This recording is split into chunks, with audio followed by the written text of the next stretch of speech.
habiter ici.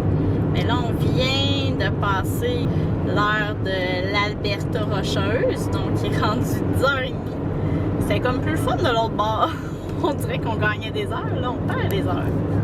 On a un super beau coucher de soleil. La route est mieux depuis un petit bout. La route m'a donné quelques sensations froides toute la journée. Beaucoup de montées-descentes. Très longues, qui finissent plus. Là, on s'en va. On est rendu à 1h17 du camping de Kootenay. On aurait dû être là la nuit passée selon notre programme. Mais on s'est accroché les pieds à Soyo. De toute façon, on s'était rendu un petit peu moins loin là, en partant du ferry. Donc, il fallait s'arrêter pour la nuit. C'était trop long de distance. On a même voulu prendre une deuxième nuit à Osoyo. Mais il n'y avait vraiment aucune disponibilité.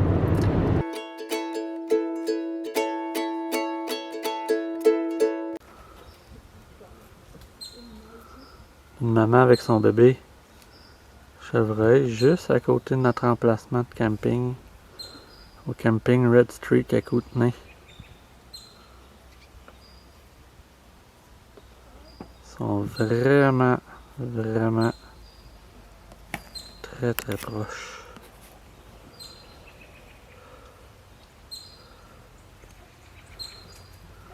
Un petit fan qui a encore ses taches, tout jeune.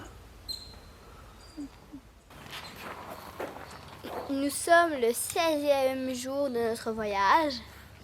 Et aussi le 6e jour du mois de ma fête, donc le mois de juillet.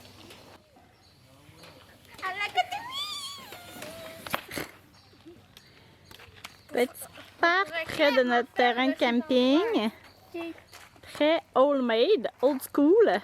Avec les bonnes vieilles glissades en métal.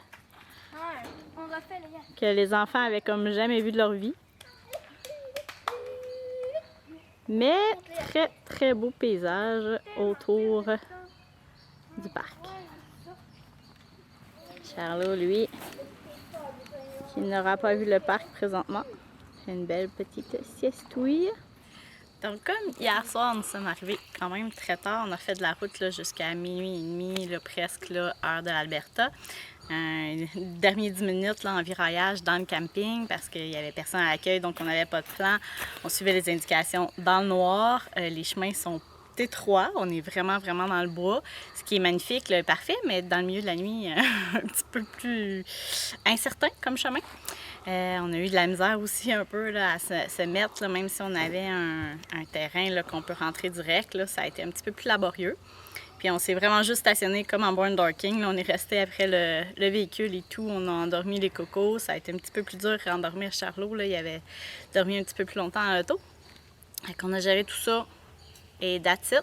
Fait que là, ce matin, il a fallu commencer par aller se réenregistrer à l'accueil, aller mettre de l'eau à la station là, de vidange, là, aller mettre de l'eau dans la roulotte parce qu'on n'avait pas un 3 services. Là, on a juste électricité.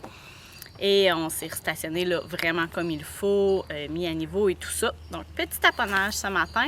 Mais là, on est enfin là. On est là pour 3 jours. Après ça, aucune idée du plan de la journée. C'est parfait comme ça. Parce que je veux pas le nettoyer, lui, d'une part. Tant pis, man. Ouais.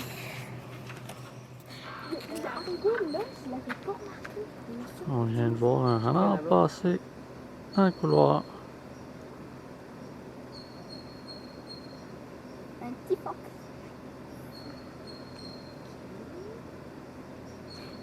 Et voilà.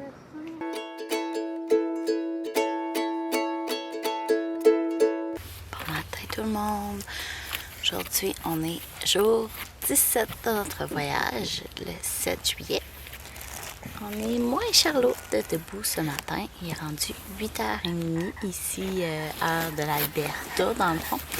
Fait que bon, pour ma gang, on est peut-être encore un peu 7h30, fait que c'est pas si pire. On est réveillés depuis une bonne heure, moi et Charlot. Mais j'ai pas du tout à me plaindre. Charlot dort quand même super bien. Il fait des belles nuits. Il se réveille là, jamais ben avant 6h30. Je pense qu'il y a 2 fois qu'il s'est réveillé la nuit.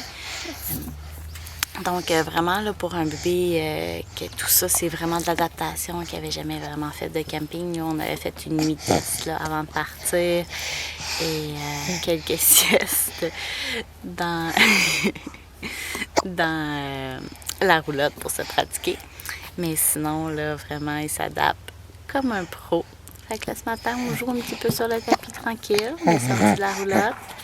Charlot pensait se rendormir, mais finalement non.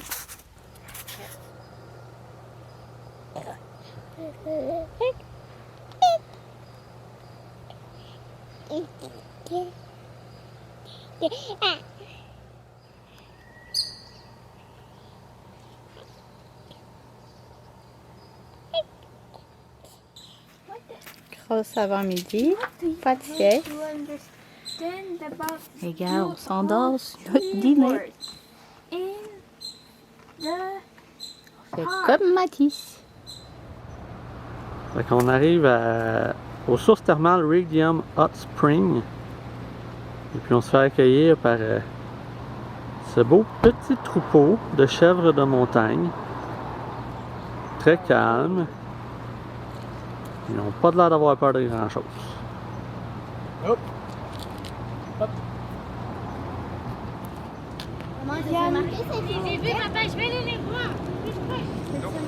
Venons d'arriver au Rigium Hot Spring. En fond, des hot springs, c'est des sources naturelles d'eau chaude. Il y en a quand même plusieurs dans les Rocheuses. Mais nous, on est comme à... Notre terrain de camping est à 5 minutes d'une. Fait qu'on a décidé de faire celle-là. Ça semble quand même un petit peu commercial, mais on va voir de quoi ça a l'air. Piscine comme ça me donne tellement envie de me baigner. Une belle piscine avec un beau décor, mais là, il y a de la rénovation. Fait que construction de la piscine d'eau froide, on pense, on présume. Donc, il est possible que ce soit moins zen, mais on va s'arranger pour que ça soit zen pareil. On vient des sources thermales, des sources chaudes naturelles. C'était le fun? Ouais, c'était le fun. Mais encore. C'était vraiment cool. J'ai sauvé une sauterelle. Les bains chauds, c'est vraiment chaud, là. C'est comme les spas, là. Il y avait même un bain froid, fait qu'on a pu faire chaud-froid comme les spas nordiques.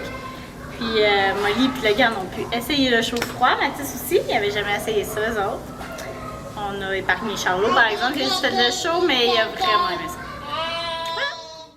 Pour se rendre au Rigium Hot Spring, à partir de notre camping, on passait automatiquement par le canyon Saint-Clair, qui est vraiment là, qui a été forgé par le ruisseau là, à travers les roches.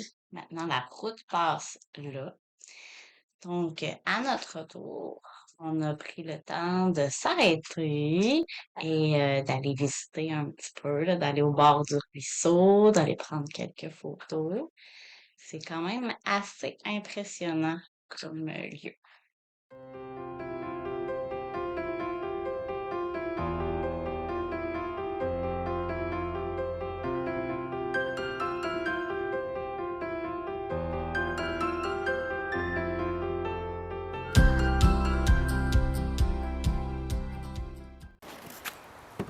Charlot qui, inévitablement, quand papa joue avec les barres de torsion ou avec mettre la roulotte au niveau, tout le temps proche.